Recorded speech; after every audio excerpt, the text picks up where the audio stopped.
Hello guys, इस video में हम देखेंगे why you can divide any number by zero. Zero से क्यों कोई नंबर डिवाइड नहीं होता है। अगर कहीं पर आप देखे होंगे जीरो से डिवाइड करते हैं तो उसका वैल्यू हम लोग अनडिफाइंड लिख देते हैं। ठीक है, तो क्यों लिखते हैं, उसका कारण क्या है, क्यों कोई भी नंबर के साथ अगर हम जीरो डिवाइड करते हैं उसका रिजल्ट अनडिफाइंड आता है। तो चलिए स्टार्ट करते हैं आज का video, why you can not divide any number by zero. Let's start. अच्छा, मान लीजिए मैं यहाँ पर 6 डिवाइडेड बाय 2 लिखा। यहाँ पर 6 क्या हमारा न्यूमरेटर है और 2 क्या हमारा डिनोमिनेटर है। देखिए, न्यूमरेटर को हम लोग क्या बोलते हैं, डिविडेंड ही बोलते हैं, और डिनोमिनेटर क्या बोलते हैं हम लोग, डिवाइजर भी बोलते हैं। अच्छा, अगर मैं 6 को 2 से डिवाइड करूंगा, 6 हमारा डिविडेंड पे रहेगा, 2 हमारा कहां पर रहेगा, डिवाइजर पे रहेगा। 6 divided by 2 is equal to 3, आपको पता है। अच्छा, मान लीजिए मैंने क्या करूंगा, 6 डिवाइडेड बाय 0 करूंगा, तो अभी क्या होगा, 6 कहां पर रहेगा, 6 डिविडेंड पे रहेगा, 0 कहां पर रहेगा, डिवाइजर पे रहेगा। तो देखिए मैंने यहां पर 3 केस बन रहा हूं, ए बी सी। तीनों केस में मैं 6 डिवाइडेड बाय 0 करूंगा, क्या रिजल्ट होता है देखिए फर्स्ट केस में 6 डिवाइडेड बाय 0, सेकंड केस में भी 6 डिवाइडेड बाय 0, और थर्ड केस में भी मैंने क्या किया, 6 डिवाइडेड बाय 0 कर दिया। 6 हमारा रह गया डिविडेंड पे, 0 हमारा डिवाइजर पे। अच्छा, अगर मैं डिवाइड करना शुरू करूंगा, फर्स्ट केस में देखिए मैं यहाँ पर 0 हमारा डिवाइजर है, 6 हमारा डिविडेंड है। अच्छा, कितना रखूं यहाँ पर, मैं बोलूंगा सर मैं 0 1 जा 0 रखूंगा। ठीक है, कोई प्रॉब्लम नहीं। अगर 0 1 जा 0 रखोगे तो ये आंसर माइनस हो जाएगा, ये आपका 6 आएगा। अच्छा, फिर मैं बोलूंगा सर 0 मैं 2 रखूंगा यहाँ पर। ठीक है, 0 2 जा 0। देखिए ये कंटिन्यू चलता रहेगा, फिर 6 आएगा, फिर यहाँ पर 3 आएगा तो फिर भी 0 आएगा। ऐसा करके 1 2 3 4 ऐसा करके आएगा, है ना, बहुत सारा नंबर आ जाएगा। अच्छा, केस ए में हो गया। अच्छा, केस बी में और कोई स्टूडेंट है वो बोलेगा कि सर मैं 0 5 रखूंगा, 0 5 जा 0 आएगा। देखिए ध्यान दीजिए बात को, यहाँ पर माइनस होगा तो यहाँ पर 6 होगा। अच्छा, और कोई बोलेगा सर मैं 14 रखूंगा, 0 14 जा, वो भी 0 होता है, तो यहाँ पर मैं 14 डायरेक्ट रख दिया, तो 0 14 जा कितना 0 होता है। अच्छा, और कोई बोलेगा मैं 100 रखूंगा, चलेगा, कोई प्रॉब्लम नहीं, 100 इंटू 0 0 होता है, तो यहां पर ऐसा करके कंटिन्यू चलेगा। अच्छा, थर्ड केस में चलिए, थर्ड केस में कोई स्टूडेंट है वो बोलेगा कि सर मैं 0 10 टू द पावर 9 रखूंगा।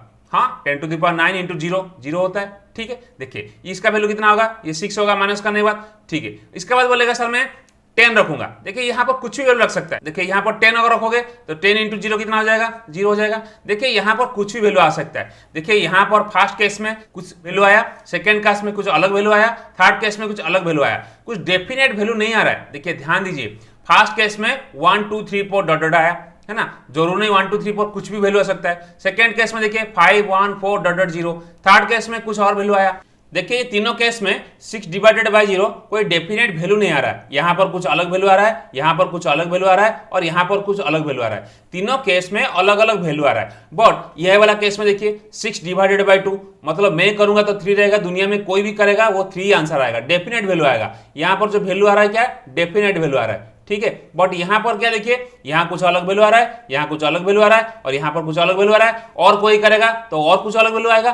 दैट मींस ये डेफिनेट वैल्यू नहीं आ रहा है। इसलिए हम लोग बोलते हैं 6 डिवाइडेड बाय 0 या anything divided by 0 is equal to not defined. क्या बोलते हैं, नॉट डिफाइंड, इन्फिनिटी बोलते हैं। यहां पर कुछ डेफिनेट वैल्यू नहीं आ रहा है, इसलिए हम लोग बोलते हैं anything divided by 0 is equal to not defined. समझ में आ गया, ये होता है उसका कारण, क्यों कोई नंबर के साथ 0 डिवाइड करेगा तो उसका वैल्यू नॉट डिफाइंड आता है, क्योंकि कोई डेफिनेट वैल्यू नहीं आ रहा है। बट यहां पर देखिए 6 डिवाइडेड बाय 2 3 आएगा, या 15 डिवाइडेड बाय 3 5 आएगा, मैं करूंगा आप करोगे, दुनिया में कोई भी करेगा 5 ही आएगा, डेफिनेट वैल्यू आएगा। बट ये वाला केस में हमारा कोई डेफिनेट वैल्यू नहीं आ रहा है। मैंने यहां पर 3 केस बनाया, आप 100 केस बना सकते हो, 1000 केस बना सकते हो। 1000 केसेस में 1000 अलग अलग वैल्यू आएगा। दैट मींस कोई डेफिनेट वैल्यू नहीं आ रहा है, इसीलिए anything divided by 0 is not defined. Clear हो गया। अच्छा बताइए, अगर कहीं पर लिखा है 0/6, उसका आंसर कितना होगा। अगर कहीं पर लिखा है 0/6, अच्छा यहाँ पर 0 क्या है, न्यूमरेटर है, 6 क्या है, डिनोमिनेटर है। देखिए न्यूमरेटर मतलब 0 क्या हो गया, डिविडेंड हो जाएगा, और 6 क्या हो जाएगा, डिवाइजर हो जाएगा। अच्छा, इसको भी डिवाइड करिए। देखिए 6 0 जा कितना होगा, 6 0 जा 0 होगा, इसका आंसर कितना हो गया, 0 हो गया, और रिमाइंडर कितना हो गया, 0 हो गया, मतलब ये कंप्लीट डिवाइड हो गया। दैट मींस आप बोल सकते हो 0/6 इज इक्वल टू 0। ठीक है, तो इसी तरह अगर कोई भी नंबर का न्यूमरेटर में 0 है, दैट मींस उसका आंसर क्या होगा, 0 होगा। 0/x का वैल्यू कितना होगा, 0/x का वैल्यू 0 होगा। अच्छा, अच्छा बताइए, अगर कहीं पर लिखा है 0/0, उसका आंसर कितना होगा? बोलते 0/0 का आंसर नॉट डिफाइंड होगा। डिनोमिनेटर या डिवाइजर कभी हमारा 0 नहीं होगा, अगर 0 होगा उसका आंसर सिंपल नॉट डिफाइंड हो जाएगा। समझ में आ गया? तो उसका आंसर क्या हो गया? नॉट डिफाइंड आ गया। या 1/0 नॉट डिफाइंड, या x/0 ये क्या हो जाएगा? नॉट डिफाइंड हो जाएगा। बट अगर 0 न्यूमरेटर में तो उसका आंसर 0 होगा। दैट मीन्स बोल सकते हो 0/x, इसका आंसर कितना होगा? 0 होगा। ठीक है, तो न्यूमरेटर में 0 हो सकता है, बट डिनोमिनेटर में या डिवाइजर में 0 कभी नहीं हो सकता। ठीक है, समझ में आ गया? आपको वीडियो कैसा लगा जरूर कमेंट करके बताइए, और इसी तरह इंटरेस्टिंग मैथ फैक्ट वीडियो पाने के लिए हमारे चैनल को सब्सक्राइब करिए, बेल आइकन को दबाइए ताकि आपको डेली नोटिफिकेशन मिलता रहे। ठीक है, टेक केयर, बाय बाय।